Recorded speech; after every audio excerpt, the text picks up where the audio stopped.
Até porque, irmãos, se fôssemos ler esse salmo todo, são 176. Mas até o versículo 8 diz assim a palavra do Senhor: bem-aventurados que trilham caminhos retos e andam na lei do Senhor. Bem-aventurados que guardam os seus testemunhos e o buscam de todo o coração, e não praticam iniquidade, mas andam em seus caminhos. Tu ordenaste os teus mandamentos para que diligentemente os observássemos. Tomara que os meus caminhos sejam dirigidos de maneira a poder eu observar os teus estatutos. Então não ficarei eu confundido eternamente. Eu para todos os teus mandamentos louvar-te-ei com retidão, versículo 7, de coração, quando tiver aprendido os teus justos juízos. Observarei os teus estatutos, não me desampares totalmente. Versículo 9: como purificará o jovem o seu caminho? Observando conforme a tua palavra. Por sua face, vamos orar ao Senhor. Pai querido, eterno Deus, mais uma vez nos colocamos diante de Ti. Mais uma vez nós entramos na Tua presença. Viemos Te pedir, Senhor, que o Senhor venha tocar em nossos corações. Ao começar por mim, quebra o coração nesta noite. Vem falar conforme Tu queres falar e da maneira ao qual o Senhor quer. A igreja é Tua, o povo é Teu, Senhor. Fica à vontade no nosso meio. Ao começar por mim, quebra corações e faça a Tua vontade. No nome que é sobre todo nome, amém. No nome de Jesus, amém, amém e amém. Podem sentar. Mas, irmãos, eu vou pedir a sua atenção nesse momento, como sempre tenho pedido, sua atenção para aquilo que vai ser pregado aqui. Encara aqui o pregador, não fecha a sua Bíblia não, porque nós vamos estar fazendo menção de vez em quando à palavra, e Deus ele tem me dado a palavra que veio nos instruir. É interessante, estamos numa fase de instrução. Não sei se você entendeu isso da parte de Deus, mas nós estamos numa fase de instrução. A igreja está numa fase de instrução. O tema da mensagem é retorno à palavra. Salmo 119. Depois nós vamos fazer a aplicação real dessa palavra para a nossa vida. Mas deixa eu falar algo sobre o Salmo 119. Alguns acreditam que ele foi escrito por Davi, Esdras ou Daniel, mas a grande maioria acredita que é um salmo de Davi. O salmista faz um poema com elaborada exaltação à palavra de Deus. Durante a leitura vai ser muito comum encontrarmos termos como caminhos, estatutos, preceitos, mandamentos, palavra. Durante todo o Salmo, esses termos vão estar aparecendo durante o Salmo 119. Estatutos, caminhos. Ele vai fazer uma exaltação à palavra do Senhor. O Salmo 119 fala de profundidade na palavra. Alguém vão pensar assim, pastor, eu nunca notei isso no Salmo 119. Fala de aprofundamento na palavra, de intimidade, de estreitar os laços, da importância que temos em observar a palavra do Senhor. É disso que vai falar o Salmo 19. O Salmo 19 ele é composto por seções de 8 versos. Você olhar para a tua Bíblia, algumas Bíblias vão dividir ele em seções de 8.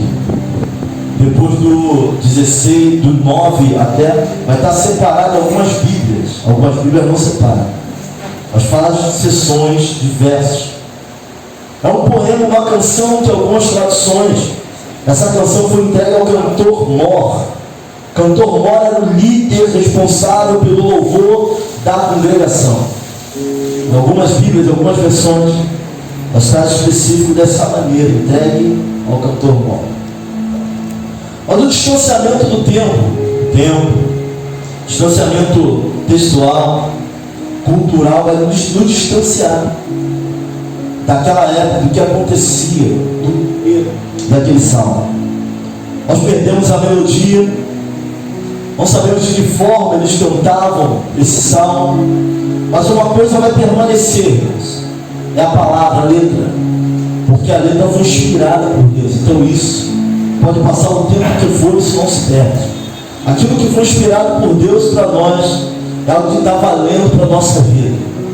Às vezes nós olhamos para o Antigo Testamento e alguns vão pensar: pastor, eu estou vivendo um momento da graça, mas toda palavra é boa para a instrução. Isso a palavra também diz.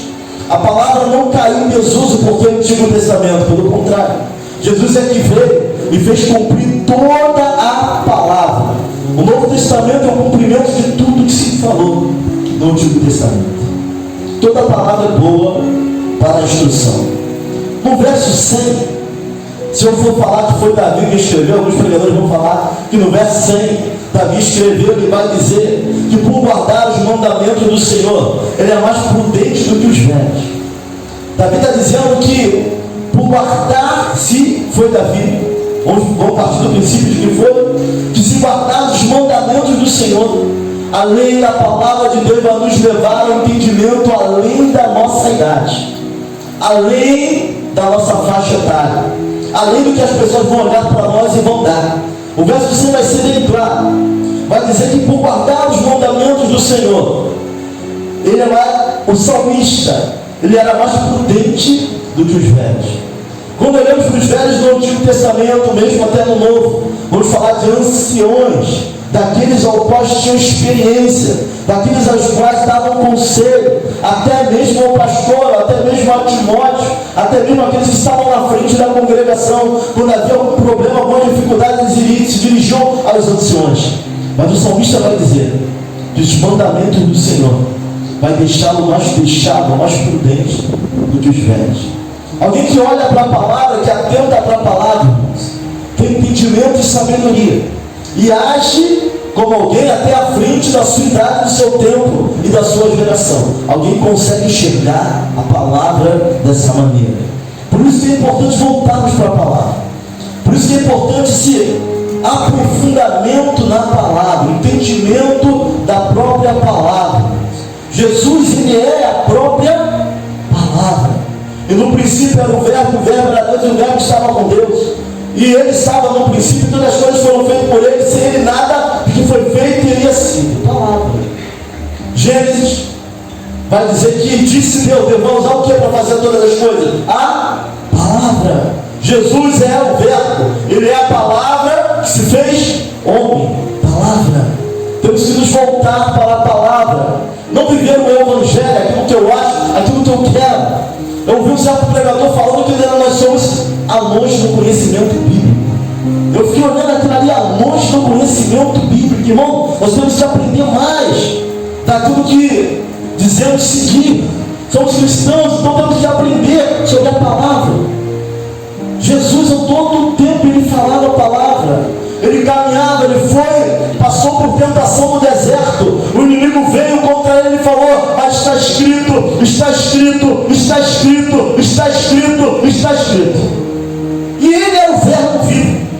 Ele poderia trazer algo novo, ele poderia repreender Satanás de muitas outras formas, mas ele vai usar o que os profetas já haviam dito, o que Deus já havia colocado na boca dos profetas, para nos mostrar que essa palavra é poderosa para nos garantir vitória.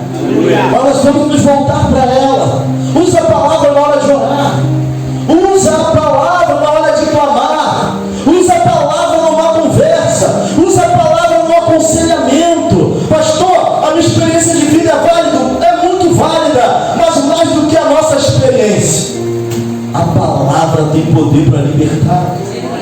Usa a palavra. E o Salmo 119 vai nos mostrar nesta noite, irmãos, o quanto nós precisamos nos aprofundar nessa palavra. Só fazer umas observações iniciais. No versículo 1, o salmista vai chamar a palavra de lei. Lei significa regra clara, exposta aos olhos. No versículo 1, ele vai chamar a palavra de lei. A palavra para ele é a regra clara, exposta aos olhos. Regra clara, revelada. Regra clara, colocada. Regra clara, ensinada. Regra clara, a ser seguida. O que é claro? Não é algo difícil, não é algo complicado, é uma regra clara. Ele vai chamar no versículo 1 o salmista vai chamar a palavra de lei. No versículo 3 ele vai chamar de caminhos. Caminhos significa inícios de desenvolvimento. Caminhos, onde nós começamos a trilhar, a caminhar, a nos desenvolvermos. Início de desenvolvimento. No versículo 4 o salmista vai chamar de mandamentos. Mandamentos, ordem que exige obediência. Palavra. Ele está dando termos para a palavra. Mandamentos, ordem. E se a ordem exige o quê? Obediência. Vai funcionar se eu entender que a palavra é uma ordem que vai exigir de mim uma obediência. No versículo 5, ele vai chamar de estatutos. Estatuto significa registro que não se pode apagar. Essa igreja tem um estatuto, um registro. É o que rege. Registro que não se pode apagar. No versículo 7, ele vai chamar de justos juízos. A palavra do Senhor para ele. Ele afirma que a Bíblia que ele lê também o lê. Ele está afirmando que a palavra que ele lê o julga. Ele está falando que a palavra que ele lê o confronta. O salmista está dizendo que a palavra é um espelho, que quem lê a palavra é como se estivesse lendo a sua própria vida. No livro de Gênesis nós vamos encontrar a criação, depois rebelião, queda, depois restauração. E quando olhamos para a palavra vamos entender que nós temos essas fases em nossa vida. Para ele a palavra é o justo juízo, é o espelho da sua alma. Quem lê a Bíblia está lendo a si mesmo. São quedas, são falhas, é Deus levantando o homem, é o homem caindo, é o homem tomando a direção errada. Quem lê a Bíblia está se vendo no espelho, está sendo confrontado. O salmista vai dizer: glória a Deus, amém ou não, amém, irmãos? Para ele a palavra são justos juízos, o espelho. Você lê a Bíblia e a Bíblia te lê ao mesmo tempo. Nós começamos aqui, tem história para tudo, irmãos. Não é uma historinha, é real. São acontecimentos. Pessoas se escandalizam hoje na nossa geração porque falta a Bíblia. Se ler Bíblia vai ver que isso já acontecia. Se ler Bíblia vai entender que todos somos sujeitos a algumas questões. Nos escandalizamos porque não entendemos, porque não conhecemos. A palavra para ele vai ser justo juízo. Ele vai ler a Bíblia e a palavra lia o salmista. Espelho da alma. Fato, certeza de que nós somos caídos, irmãos. E que sem Deus nós somos cegos, somos surdos, somos nus. Cada vez que eu leio a Bíblia, cada vez eu entendo mais isso. Cego, surdo e nu sem Cristo na minha vida. Tudo que temos e somos vem dele, por isso não tem motivo para soberba ou arrogância em nós, porque nada do que temos é nosso. A Bíblia é o espelho da alma, a Bíblia traz humildade, a Bíblia nos coloca no lugar certo, a Bíblia nos mostra quanto nós somos pequenos. Hoje nós lemos Isaías falando sobre a justiça do homem, que é como trapo de imundícia. 64? 64 cílios. O homem mais justo. E eu falei que o trapo de imundícia era o absorvente usado no Antigo Testamento. Essa é a justiça do homem. A palavra vai nos ensinar isso. Que nós não somos muita coisa. Se o que temos ou somos foi Deus que nos deu. Pastor, eu sou alto, de olho azul, eu sou tudo. Não, tu não é nada. Deus é tudo na tua vida. Deus é tudo na nossa vida. Entendimento. Salmo 119 vai começar a mexer com isso. Versículo 8, ele vai chamar a palavra de preceito. Preceito, irmão, algo que foi dado, um presente que responsabiliza quem ganhou. Foi dado. Mas nós temos uma responsabilidade com essa palavra. Agora eu vou começar a pregar.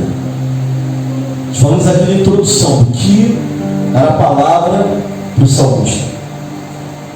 Versículo 1.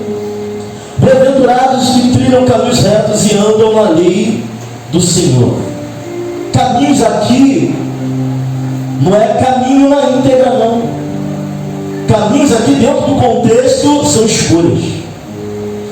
Felizes são os que têm escolhas certas. É isso que o salmista está dizendo. Que todo aquele que tem uma escolha certa, que pratica o que é certo, tende a receber o que é bom. Aquele que pratica o que é errado, tem escolhas erradas, tende a colher o que é ruim.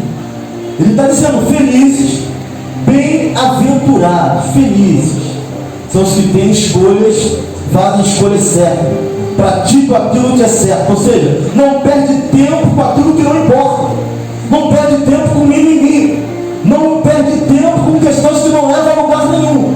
Feliz, quer ser feliz? Aqui Salmo 119 está nos dando a receita para a felicidade. Para ser feliz tem que praticar aquilo. Felizes vão ser aqueles que praticam, que andam nos caminhos, que fazem boas escolhas. Ou não temos como fazer mais escolhas e depois querer ser feliz no final. Mas nos ensinar que tudo que o homem planta, o homem ele vai colher. Mas isso aqui não é a regra da felicidade total. Tem a parte 2. Porque tem gente que anda certo, irmãos. Tem gente que é muito íntegro. Tem pessoas que andam no caminho reto, que pagam certo, pagam o que devem, são sinceras, são comprometidas, mas rejeitam a lei do Senhor. O que ele vai dizer? Que para ser feliz por completo, tem que fazer boas escolhas, mas tem que andar na lei do Senhor. Tem gente que até faz boa escolha, mas rejeita a palavra de Deus. Não vai ser feliz por completo. A fórmula da felicidade, da bem-aventurança, não é só fazer boas escolhas. Pastor, mas eu não roubo, eu sou melhor do que muita gente que está na igreja, eu não mexo com a mulher de ninguém. Glória a Deus, boas escolhas. Mas existe um caminho, a verdade e a vida. No final de tudo não vai herdar o reino, mesmo fazendo boas escolhas. Para ser bem-aventurado tem que olhar a parte A e a parte B. Tem que fazer boas escolhas, mas tem que andar aonde? Nos caminhos do Senhor. Aleluia. Essa é a parte B. Para a felicidade ser completa, versículo 1, tem que fazer boas escolhas. Olha para mim e fala assim: faça as escolhas certas. Meus irmãos, não tem túnel do tempo, não tem elevador do tempo, não dá para voltar. Acredite, se desse eu voltaria, eu mudaria algumas coisas, mas não dá para voltar do tempo. Nós vamos ter que viver com as consequências das nossas escolhas erradas. E isso às vezes não traz uma boa aventurança para nós. Pelo contrário. Mas também andam na lei do Senhor. Não adianta só ser íntegro. Tem que submeter a palavra. Tem que fazer a escolha certa e andar na lei do Senhor. Nem todo íntegro é bíblico. Mas todo bíblico é íntegro. O ímpio pode até ser íntegro, mas se não dá na lei, não submeter, eu sou a verdade com a minha vida. Ele é a palavra que leva até o céu. Não submeter a ele, não tem felicidade por completo. Não adianta só ser íntegro, também tem que ser bíblico. Agora eu quero ver quem vai dizer para mim aqui que é fácil andar nos caminhos, andar, fazer escolhas certas e andar nos caminhos do Senhor no mundo todo torto, irmãos. Aí é que está o problema. E agora eu prego para os vocacionados, para aqueles que foram chamados a andar nos caminhos certos do Senhor. É você ver todo mundo fazendo errado e você tem que fazer certo. É você ver as pessoas prosperando no erro, ter um trabalho travado porque não quer fazer o que é certo. Mas quer ser feliz, quer ser abençoado, seja íntegro, mas se submeta à palavra do Senhor. Tem muita gente íntegra aí, mas rejeita a lei do Senhor. No final de tudo, irmãos, não é morada eterna com Deus. Não é. Não basta só ser bom, a bondade do homem por si só. Não tem ninguém aqui com currículo tão perfeito que compre a sua salvação. Paulo não tinha. Paulo por si só, Pedro por si só, não teria como comprar a sua salvação. Tem que submeter a ele, a Cristo, para poder ser um bem-aventurado. Versículo 2: bem-aventurados que guardam os seus testemunhos, eles buscam de todo o coração. Agora está falando de testemunho de quem? Nosso ou de Deus? Bem-aventurados os que guardam os teus testemunhos. Aqui de respeito, irmãos, aos atributos divinos revelados a nós por Deus. Bem-aventurado quem guarda os atributos de Deus, quem guarda os testemunhos, os atributos divinos de Deus. Pastor, quais são os atributos divinos de Deus, pastor? Onisciência. Dá testemunho de que Ele sabe de todas as coisas. Dá testemunho de que aquilo que está acontecendo na tua vida, Deus não sai do controle. Dá testemunho de que você entende que você está passando por uma situação difícil, mas Ele nunca deixou de te ver e saber o que está acontecendo contigo.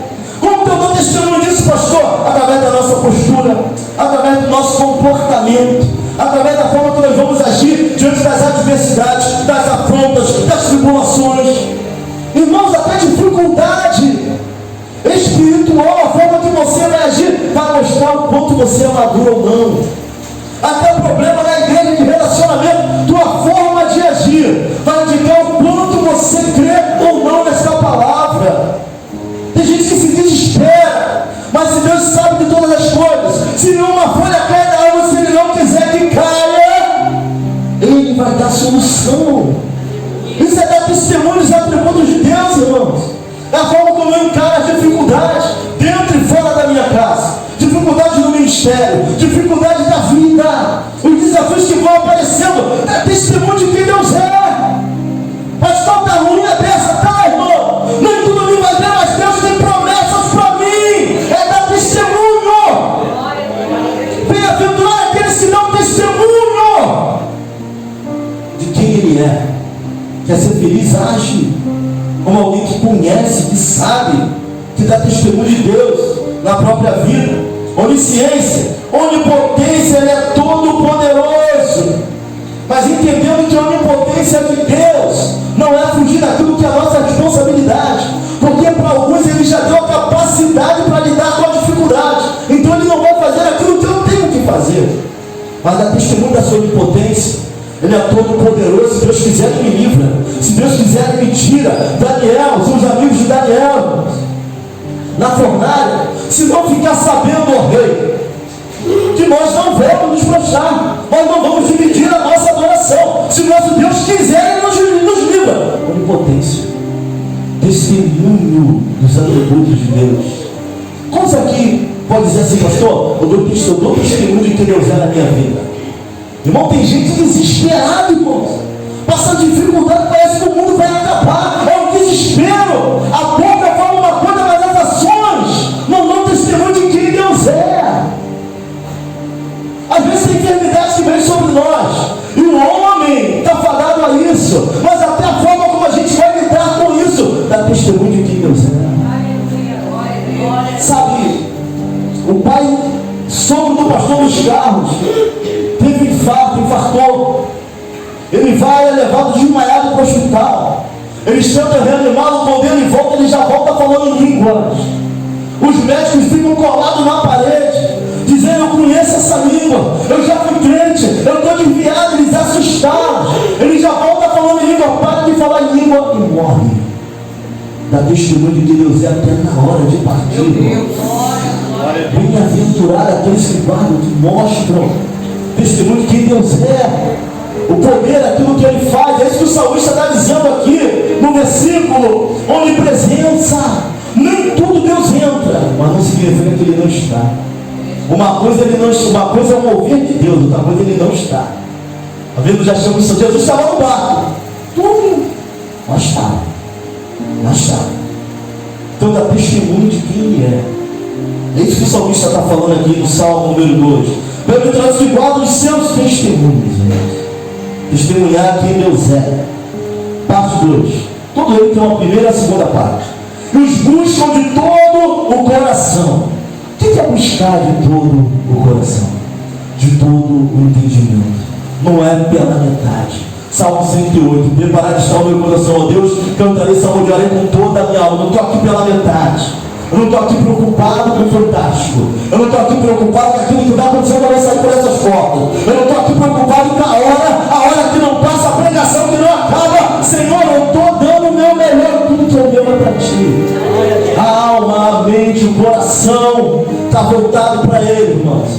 Parte 2, isso é buscar, quer ser um bem-aventurado. Nós temos que aprender a buscar a Deus de todo o nosso coração. Uma forma de buscar é orar, é falar com Deus de todo o nosso coração. Inclinar a nossa vontade, inclinar a nossa alma, inclinar o nosso entendimento para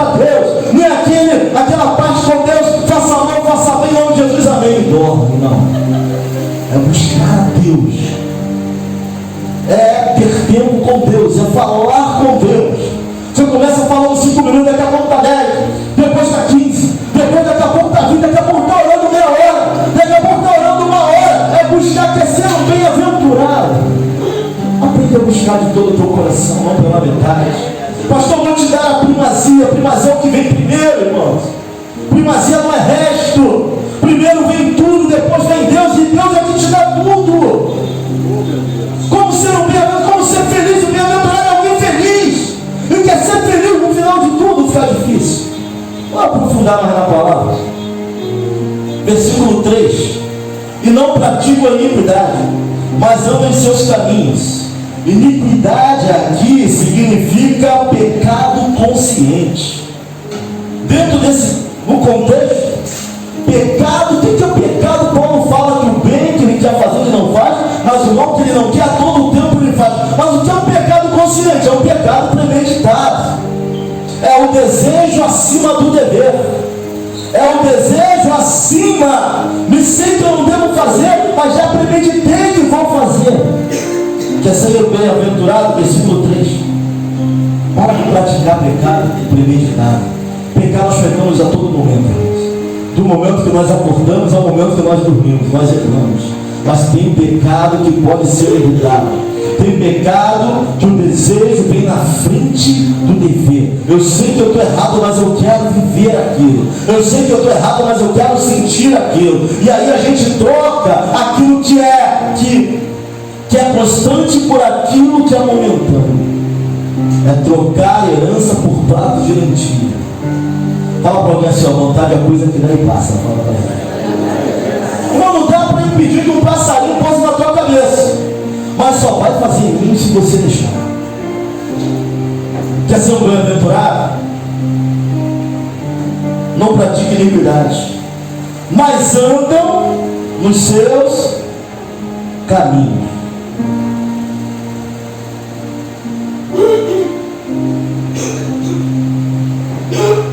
Esse caminho aqui, ele vai pegar o versículo 1, vai falar dos caminhos dele, comparando os caminhos de Deus, no versículo 3. Quer ser um bem-aventurado? Não pratique iniquidade, e compare os seus caminhos aos caminhos que Deus tem para você. É pegar o versículo 1, ele vai falar de caminhos ali, de caminhos retos, de decisão, de escolha, aos caminhos agora, ele está falando dos seus caminhos, agora os caminhos que Deus tem para ele. Faça uma comparação das suas escolhas, das suas dificuldades, dos seus projetos com aquilo que Deus tem para você. Começa a comparar, versículo 1 e versículo 3. Quer ser um bem-aventurado? Faz uma comparação das suas escolhas. O que Jesus faria no seu lugar? Qual a atitude que ele tomaria no lugar que você está, na decisão que você tem que tomar? Agora pega as suas escolhas e agora faz uma comparação, suas escolhas versus os caminhos que Deus tem para você. Começa agora a alinhar aquilo que você quer, mas o que Deus quer para você, e vê o que vale mais. Agora o caminho que ele está falando no versículo 3 é o caminho de Deus para ele. Agora é alinhamento de caminho, agora é alinhamento de sentimento, agora é alinhamento de emoções. É aquilo, a escolha que eu devo tomar para aquilo que Deus quer para mim. Pode não ser a mesma coisa. O que Jesus faria se fosse você? Qual o projeto? Para que caminho ele seguiria? De que forma ele agiria? De ser um bem-aventurado? Não pratique iniquidade. Iniquidade, pecado consciente. E agora faça o alinhamento entre a tua vontade, as suas escolhas e o que Deus tem para você. Versículo 4. Tu ordenaste os teus mandamentos para que diligentemente o observasses. Não tem como ler a Bíblia como se fosse um jornal. Tu ordenaste os teus mandamentos para que diligentemente. Parábola da dracma perdida. Qual é a mulher? Jesus está falando assim, que mulher não faria isso? Que ao perder uma dracma, não acende uma candeia e diligentemente busca. Sabe o que é ler de forma diligente? É ler de forma atenciosa. É não ler como se fosse qualquer coisa. Nós pegamos aqui um versículo, estamos lendo versículo por versículo. Imagine se Deus ele nos desse o propósito de pregarmos todo o Salmo 119. De cada pregador que subir aqui, pegasse mais 5 ou 6 versículos para pregar, até o 176, é a palavra que não acaba mais, irmãos. Quando nós olhamos para a Bíblia de forma diligente, ela fala conosco, nós olhamos e vemos saída,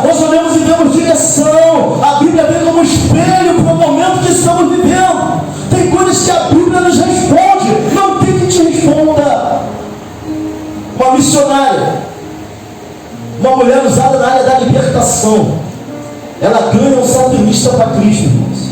Automaticamente todos os satanistas das regiões começam a jogar maldições contra a vida dela.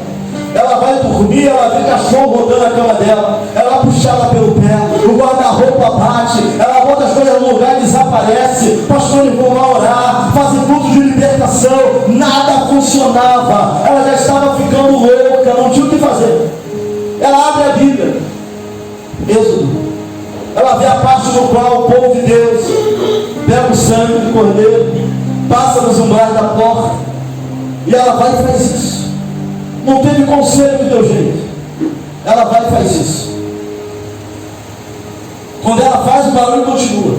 Deus fala para ela: primeiro você repreende, depois você pega o óleo, unge a sua porta, janela é a porta de entrada, unge todas as portas, seu portão. Ela faz isso, e o barulho acaba dentro da casa dela. Conselho nenhum deu jeito. Ela foi para a Bíblia, diligentemente olha os seus mandamentos. Bem-aventurado é aquele que diligentemente não lê a Bíblia como se fosse qualquer coisa, não vê a palavra do Senhor, não deixa entrar no ouvido e sair pelo outro. Nós temos que olhar ela de forma diligente, com atenção, fazendo a aplicação real da palavra dia após dia.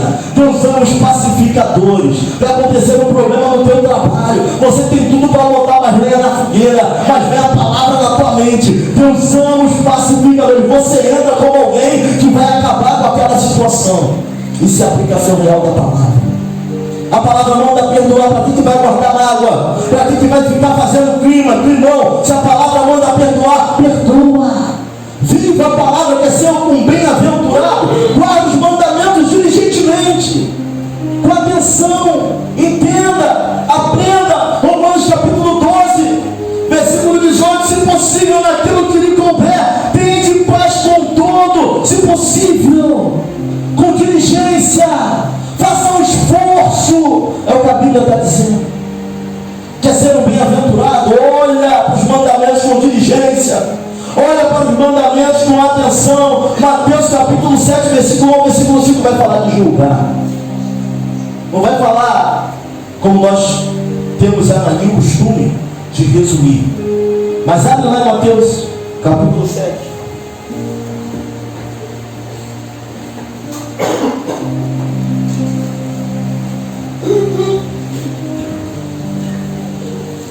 Versículo 1 vai dizer assim, ó: não julgueis para que não sejais julgados, porque com o juízo do que julgardes sereis julgados, e com a medida com que tiverdes medido, vos hão de medir a vós. E por que reparas tu no arqueiro que está no olho do teu irmão, e não vês a trave que está no teu olho? Ou como dirás a teu irmão: deixa-me tirar o arqueiro do teu olho, estando uma trave do teu? O que a Bíblia está dizendo é que se eu não quero ser julgado, eu tenho que sair do meio do grupo que gosta de julgar. O que a Bíblia está dizendo é que se eu tenho um problema na minha vida, eu não tenho que estar falando da pessoa que também, se eu tenho o mesmo problema que ela. É isso que a Bíblia está dizendo. E viver a palavra, observar os mandamentos diligentes, é entender isso na nossa vida. E observar que às vezes o que falta no irmão também falta em mim. Às vezes o que eu não tenho, o irmão também não tem. Que ele não é perfeito, mas eu também não sou. Isso é observar os mandamentos de forma diligente. Isaías 43, versículo 2: quando passares pelas águas, estarei contigo. E continua o versículo. Nós cantamos assim, ó: se passares. Observe os mandamentos de forma diligente. A Bíblia está falando de se passar. Se passar está dizendo que você pode não passar. Mas a Bíblia diz que quando passar, o que ela está dizendo? Um momento ou outro, tu vai passar. Estarei contigo. E acontece alguma coisa e já começamos a botar a culpa em todo mundo, em Deus. E a culpa é de todo mundo e não entendemos que existem momentos que nós vamos passar pela água. Tem momentos que nós vamos passar. Não é se passar, não é quando passar. Observa a palavra com diligência. Observa a palavra com atenção. Esse quando passar significa que a chuva cai sobre todos. Que aquele que não passou ainda se prepara, porque tu vai passar. Ou seja pela água, ou seja pelo fogo. Momentos ruins virão sobre nós. Observa a palavra com diligência. quer ser um bem-aventurado, observa com diligência. E nós vamos ver que há sofrimento sobre o povo de Deus também. Quem disse que não há? Quem disse que você não seria difamado? Quem disse que não apontaria um falso testemunho contra você? Onde está escrito que não aconteceria? Pelo contrário, irmãos. Observa a palavra com diligência. Paulo vai falar assim que ele via, Paulo se gloriava nas perseguições. Quer ser um bem-aventurado? Quer ficar tranquilo? Observa a palavra com diligência. No versículo 4. E não é se passar não. Todos vamos passar. Nós achamos que algumas coisas nós não temos que viver. Senhor, eu sou tão bom, Senhor. Por que isso está acontecendo comigo, Pai? O que adianta te adorar se a minha vida não muda? O que te adianta, Pai, para mim estar na igreja quarta, domingo, se eu estou vivendo essa situação? O que a Bíblia diz é que quando passares pelo fogo, bem-aventurado fala de felicidade, não fala de facilidade. A Bíblia não fala que seria fácil. A Bíblia está falando que nós vamos ser felizes, bem-aventurados. Não fala que é fácil, não fala que é simples, não fala que não tem guerra e que não tem luta, meu irmão. Não fala. Se alguém pregou esse evangelho para você, não foi aqui. Com certeza não foi. Porque o que a Bíblia diz é quando, ou seja, mais cedo ou mais tarde nós vamos passar pelo fogo. Vamos passar pelas águas, mas Ele estará conosco. Ser mais que vencedor não significa não ter luta, não. É ir além das nossas possibilidades. Eu vou olhar para você e falar assim, ó, quem diria? Nem passar de 2000 e tal, já ainda está aqui. Ser mais que vencedor é isso. Achei que aquele irmão não ia nem passar dos 30 anos, já virou pregador. Ser mais que vencedor é ir além das possibilidades. Mas quem falou que não ia haver luta, não ia haver guerra? Tem gente triste com Deus porque não conhece a palavra. Bem-aventurado, observar com diligência, observa com atenção. Se passares não é quando passares pelo fogo, vai passar. Talvez Deus não te livre da fornalha, mas pode nos livrar de sermos queimados. Alguns vão ser até jogados na cova, mas Deus é Deus para fechar a boca do leão. Mas virão problemas sobre nós, e vai deixar de adorar por isso, porque não entendemos profundidade, palavra de Deus. Às vezes nos falta a palavra para as situações que estamos vivendo. Palavra é instrumentabilidade para lidar com as situações, fazer a aplicação real da palavra. Sabe, aquele que não consegue aplicar a palavra é igual aquela pessoa que estuda música, Val. Ele estuda música ali 1 ano, e às vezes a música dura o quê? 2 minutos e pouco, e ela tem que aplicar aquilo que ela aprendeu dentro daquela música e não consegue aplicar nada. Estudou tudo, sabe tudo que é teoria, mas a aplicação real não consegue fazer. Tem que observar diligentemente. Quer ser bem-aventurado? Observa a palavra com diligência. Versículo 7, irmãos, já estou encerrando já. Versículo 7. Louvar-te-ei com retidão de coração, quando tiver aprendido os teus justos juízos. Sabe o que o salmista está dizendo? Que só consegue adorar com sinceridade quem entende a palavra. Adoração, louvar vem de elogio. Eu não posso elogiar alguém que eu não conheço, é hipocrisia. O salmista está falando que para ser adorador tem que passar pelo crivo da palavra. Olha o que ele vai dizer: louvar-te-ei com retidão de coração. Ou seja, te louvarei com sinceridade quando tiver aprendido os teus justos juízos. Só há sinceridade com Deus quando há entendimento de quem Ele é. Para ser adorador tem que entender de palavra. Para tocar tem que entender de palavra, senão é só música, é só música. Adoração passa pelo crivo da palavra. Tem gente que canta muito, mas não adora nada, porque não tem palavra. Não entende o que está fazendo, ímpio até canta. Mas nós já vi cantor aí fora cantar louvor de uma beleza. É só um cantor, porque para adorar tem que passar pelo crivo da palavra. Sem palavra não tem adoração. Quer ser ministro tem que entender de palavra, senão é só músico. Irmãos, sem palavra é muita dança e pouca adoração. Para adorar tem que passar pelo crivo da palavra. Sabe o que você está falando?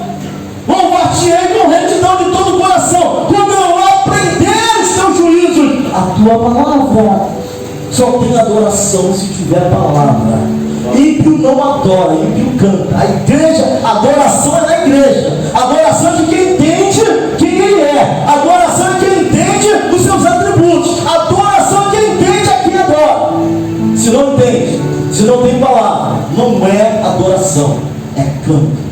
Se não tem palavra, só toca. Se não tem palavra, é só dança.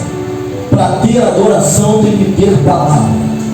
Toda adoração passa pelo crivo da palavra. Não posso elogiar quem eu não conheço. Não posso elogiar bem com sinceridade que eu conheço muito pouco. Não posso elogiar bem que eu não ando perto. Tem que passar pelo crivo da palavra. O salmista vai dizer isso. Deus não receberia o louvor de quem não valoriza a sua palavra. Para ser adoração, para ser louvor, tem que ter palavra. Tem que valorizar a palavra do Senhor. Tem que valorizar os seus juízos, seus estatutos, os seus preceitos. Tudo aquilo que o salmista vai usar para indicar palavra tem que ser valorizado. Tem gente até que canta muito, mas adora muito pouco, porque não tem palavra. Palavra, louvor e elogio. Não se elogia com sinceridade aquilo que não se conhece. Para haver louvor, tem que haver Bíblia. Se não houver palavra, não é louvor, não é adoração. Senhor, eu te louvo, tem que ter palavra em nós, irmãos. Louvar-te-ei de todo o coração, quando aprender os teus juízos. É o que o salmista está dizendo. Agora você imagina agora, todo culto aqui, cada pregador, se eu vir pregar aqui 5 salmos, 5 versos de Salmo 119. Palavra é pano na mão, irmãos. Palavra é muito assunto, é muita coisa para tratar. Precisamos nos aprofundar na Bíblia, naquilo que Deus tem para nós. Quando esse pregador falou que nós somos anões no conhecimento bíblico, eu parei para pensar, tem um anão no conhecimento de alguém que conhece muito pouco, daquilo que deveria conhecer muito. Ler, entender de forma diligente, com atenção.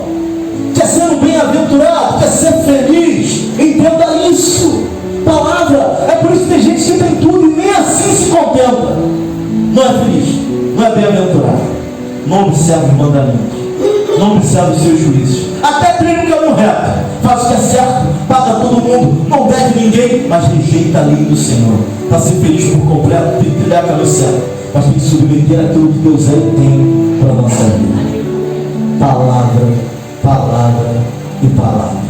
Tem uma coisa que eu fico muito feliz, irmãos, é quando a gente acaba de pregar, o irmão chegar para a gente, pastor, eu estou desesperado, eu não sei nada, meu Deus, o que é isso? Onde o diácono Leonardo vai dar uma aula para o discipulado, os irmãos acabam tonto no final da aula, eu não sei nada, me ensina, me ajuda. Essa sede de conhecimento é cada vez que tu aprende, tu vê que não sabe nada. Palavra, bem-aventurado, os que têm sede de justiça da palavra, ser bem-aventurado, sede das coisas de Deus sobre nossas vidas, entregar o coração por completo. Oh, coisa difícil. Nós somos a geração que mais fica dividida com tudo. A gente não consegue largar nem algumas coisas nem no culto, irmãos, para olhar para Deus. Nós queremos ser um bem-aventurado. Deus não é primazia, Deus vem depois. Nós juntamos todos os baldes. Primeiro vai a igreja, depois vai Deus. A gente não, Deus vem primeiro. Bem-aventurado. Para ser um bem-aventurado, tem que observar a palavra do Senhor. Amar seus estatutos, seus mandamentos, trilhar caminhos retos. Até no louvor a palavra influencia. Palavra é louvor, louvor é palavra cantada, elogio. Para elogiar ele tem que conhecer. Para ser adorador tem que passar pelo crivo da palavra. Por isso é que o mundo não adora, o mundo até canta. O ímpio até entra, mas a adoração tem que passar pelo crivo da palavra. Salmo 119. Lemos 5 versículos do Salmo 119. E como nós temos que nos inclinar para as coisas de Deus.